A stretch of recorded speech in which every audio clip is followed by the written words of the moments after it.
जिंदगी में कभी कभी सब कुछ अच्छा सा चल रहा होता है। अच्छा बड़ा परिवार, तेजी से बढ़ता व्यापार, खुश मिजाज पति और प्यारे बच्चे। एक परी कथा जैसी जिंदगी। लेकिन अचानक से हुए एक हादसे से जिंदगी का रुख बदल जाता है और फिर अपने सारे वजूद को इकट्ठा करके नए सिरे से दोबारा जिंदगी की कहानी लिखनी पड़ती है। कुछ ऐसी ही कहानी है जम्मू कश्मीर के जम्मू शहर में जन्मी ममता महाजन की, जो अपने माता पिता की लाडली बेटी है। ममता की अपनी 5 बहनों के साथ बिताई बचपन की यादें बेहतरीन हैं। पिता का ट्रांसपोर्ट का व्यवसाय व फलों के कुछ बाग बगीचे थे। गर्मियों में पिता आम और लीची की टोकरियां लाते थे, जिन्हें हम सब लोग बड़े चाव से खाते थे। सर्दियों में शहद के स्वाद वाले संतरे का जूस पीते। हम 6 बहनों के कारण घर में बहुत लाइवली एटमॉस्फेयर था। जम्मू के प्रेजेंटेशन कॉन्वेंट स्कूल से शिक्षा ली। अपनी क्लास में टॉपर व स्पोर्ट्स में अव्वल थी।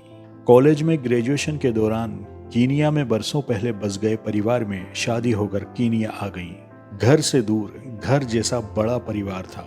पति पीयूष का सभी ने मुझे बहुत प्यार और सम्मान दिया।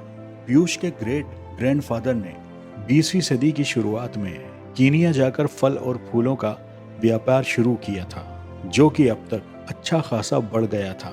सन 1967 में उन्होंने ईस्ट अफ्रीकन ग्रोवर्स नाम की कंपनी स्थापित की, जो कि यूरोप में फल व सब्जियों का एक्सपोर्ट करने लगी। अब तक पीयूष का परिवार काफी समृद्ध हो गया था। सन 1980 में महर्षि महेश योगी अपने गुरु स्वामी ब्रह्मानंद सरस्वती के साथ जब कीनिया गए तो अपने महीने भर के स्टे के दौरान महाजन परिवार के ही गेस्ट रहे। उस समय पीयूष मात्र 13 बरस के ही थे, लेकिन उनके मन मस्तिष्क पर अध्यात्म का गहरा प्रभाव पड़ा, जिसने उनके जीवन की मजबूत आधारशिला रखी। स्कूली शिक्षा के बाद पीयूष कनाडा में कंप्यूटर साइंस पढ़ने चले गए और सन 1989 में वापस कीनिया आकर अपना फैमिली बिजनेस ज्वाइन कर लिया। पीयूष के साथ कीनिया की खूबसूरती देखने को मिली। उनके साथ बिताई जिंदगी की बेहतरीन यादें हमेशा याद आती हैं। 1990 के दशक के खाड़ी युद्ध के दौरान उन्होंने अपना थोक व्यापार यूरोप में एस्टेब्लिश कर दिया और कुछ समय में ही JKIA specialised cargo centre establish कर दिया। मेहनत और गुरुजी के आशीर्वाद से कुछ समय में ही फ्रूट्स, वेजिटेबल्स और फ्लावर्स के एक्सपोर्ट में लीडर बन गए। तीनों बेटियां उच्च शिक्षा के लिए इंग्लैंड चली गईं। फिर मैंने व्यापार में पीयूष का हाथ बढ़ाना शुरू कर दिया।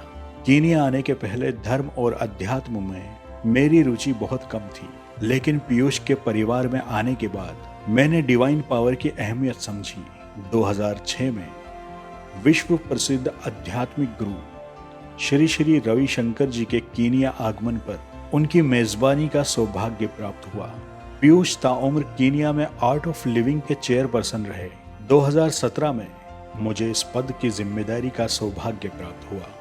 सन 2015 में जिंदगी में अचानक एक हादसा हुआ और पीयूष हमेशा के लिए हम सबको छोड़कर चले गए। जिंदगी में अचानक सब कुछ बदल गया। उनकी बातें याद आने लगी।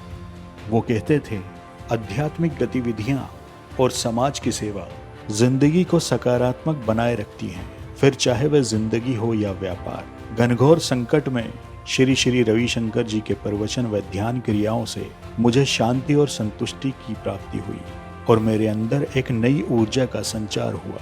इस कठिन समय में परिवार व कंपनी के लोगों ने मुझे पूर्ण समर्थन दिया, जिसके लिए मैं सभी की आभारी हूँ।